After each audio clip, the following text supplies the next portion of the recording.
Nothing is more satisfying than a creamy broth of Nyonya curry laksa. So today I'm going to share with you my version, which is truly special to me. Now the first thing we need to do is we need to chop up all our aromatics and make sure it's blended to a fine paste. So I'm going to start off with some shallots, 2 cloves of garlic, not forgetting some ginger, and I've got some galangal here as well, really vibrant, and lemongrass.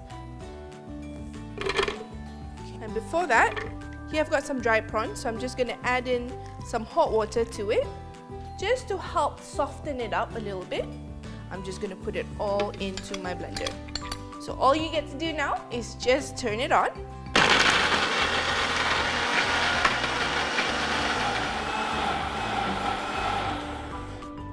And in a matter of seconds, it's all blended up to a fine paste.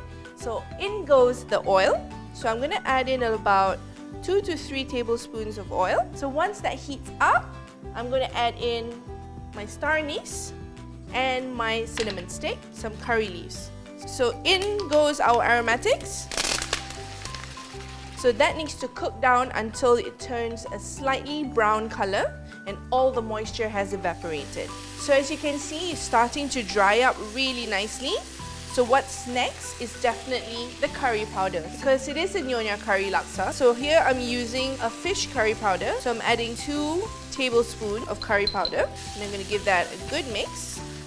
Now if your paste is looking a little bit dry, don't worry, just add in a little bit of water just to help loosen it up. Just a little bit of salt. So here I have chicken thigh, so that goes in, and now we can add the remaining of water. I have some kafir lime leaves here, put it in. This needs to simmer on a low heat for about 5 to 8 minutes until it starts thickening up.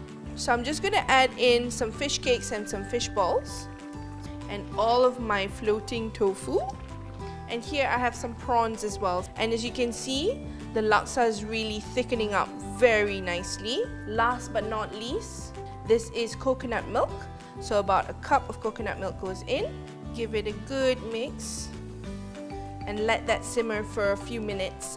At this point, I'm just going to season with a little bit of salt and a little bit of sugar as well.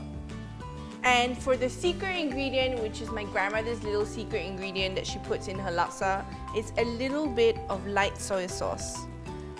And now, the most important bit is to pour this lovely laksa broth onto the noodles.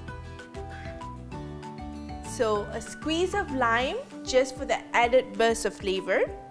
It's exactly what I'm going to do now. And it's time to dig in.